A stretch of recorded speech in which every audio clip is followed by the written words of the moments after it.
Hey everybody, how's it going? Christian from Treasure Town here, and today we're going to be doing another $50 penny coin roll hunt. I've got 5,000 pennies in my hands, and we'll crack the boxes open. We'll first check for enders. We'll be filling out my folder, hopefully, with some more wheat pennies, or maybe an Indian head cent. We found one Civil War token a long time ago. I keep saying that in the introduction because I'm hoping that'll be this time that we find a second one. But let's get into the boxes and we'll see what happens. Really looking forward to doing this coin roll hunt. And in terms of our enders, we got nothing in this box, but on our first box, we actually got two face-up enders. One right there, 1944, and then over in this corner, we got a 1950-something D.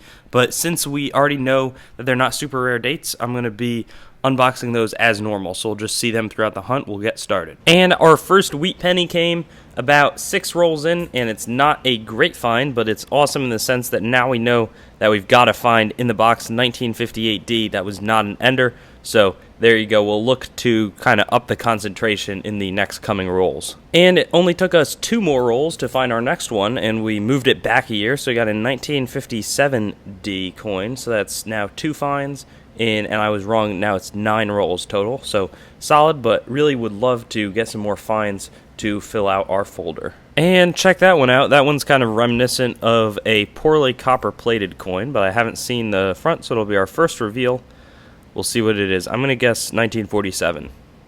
And it's a 1953D, so yep, this definitely looks like some sort of artificial process happened to it that's not an uncirculated coin.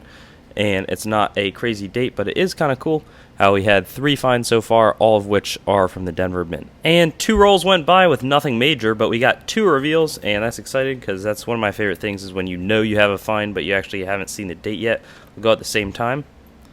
1946 and 1952. So we're going to break our streak of only Philadelphia coins, but we're going to get a pretty good total going so far. We're averaging a little over 1 every 3 rolls, which is quite a good pace. So I'll look forward to getting some older finds maybe. Very next roll, another find in addition to our 1979 Canadian, but we got 1946. So great to keep on getting some finds out of this box, and that makes 6 after 15 rolls. Quite a good amount here, especially after a relatively slow start. So just keep plugging away. And 2 rolls later, we had our Ender 1944.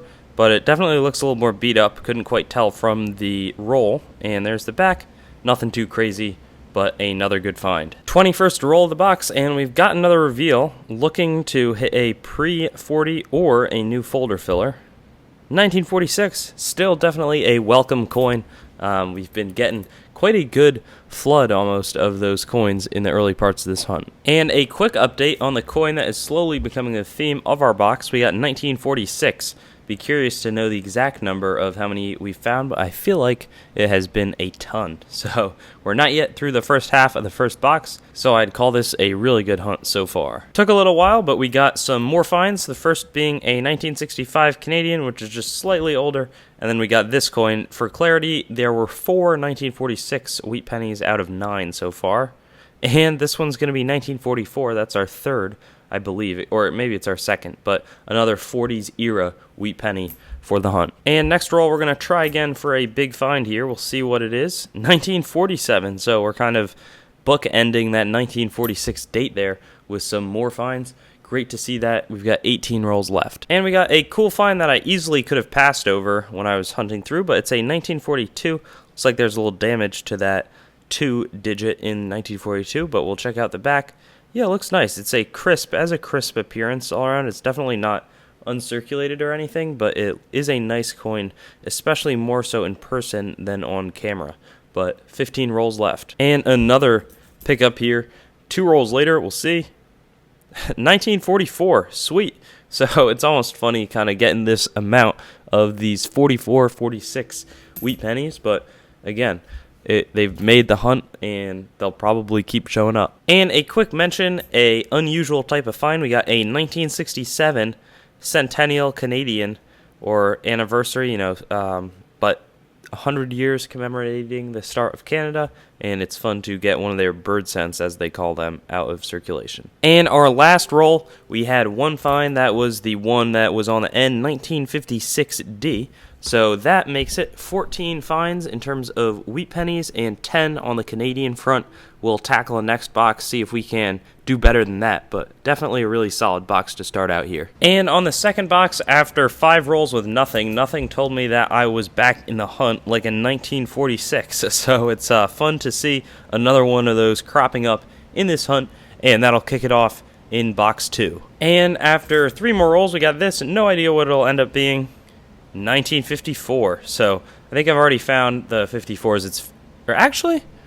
No, I think 1954 might literally be a folder filler. If I remember correctly, I was thinking it was 55 where I've been struggling, but no.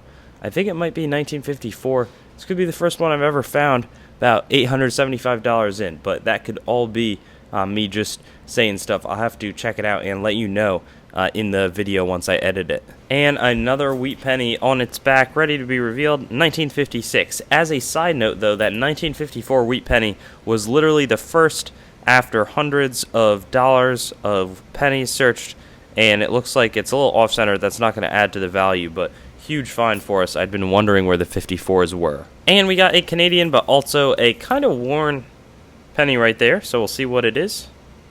1920. Sweet. 1925. Awesome. That's, I think we've found that one in the past, so it's nothing crazy, but it is our first pre-1940 of the hunt, and that is always a milestone. So pumped to find that, and that means that we've covered a lot of bases. Hopefully we could get something like an Indian head scent or something cool along those lines, but we'll see what we can do with the rest of the box. And right at the halfway mark, we're going to get another find here, and I've enjoyed having them all turn up on the reverse recently. So you get a reveal. 1955 isn't too much, but still pumped about that 1925 from the last roll. And that has got to be interesting. We'll check this out. I can't tell if it's old, though, or not, or if it'll just be a regular date, but I want to see. 1951D, that's not too spectacular, but definitely has seen better days. Not sure what would make that sort of blackening mark, but something did, and we'll keep plugging. We got 21 rolls left. And make it double, we got another pre-1940. This one's sneaking in there just by 1 year, but in the second next roll. So that's the back. Got a little bit of a chip there, a little damage on the 1 cent. That's fine. Pretty good, though, to get another pre-40. That's always a way to judge how a hunt is going, is how many of the older ones are you finding. So we haven't gotten many older ones with the mint mark, but that's kind of okay. Those are the spots that are going to be easily filled out in my folders, though. And another brief update here. Not going to, keep it too long. 1956 wheat penny.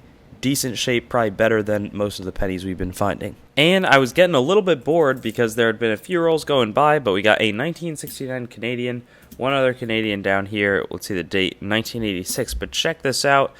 Uncirculated Wheatie on its back. My guess is 1957. That's what it generally is. And 1955. Wow, that is a really pretty looking coin.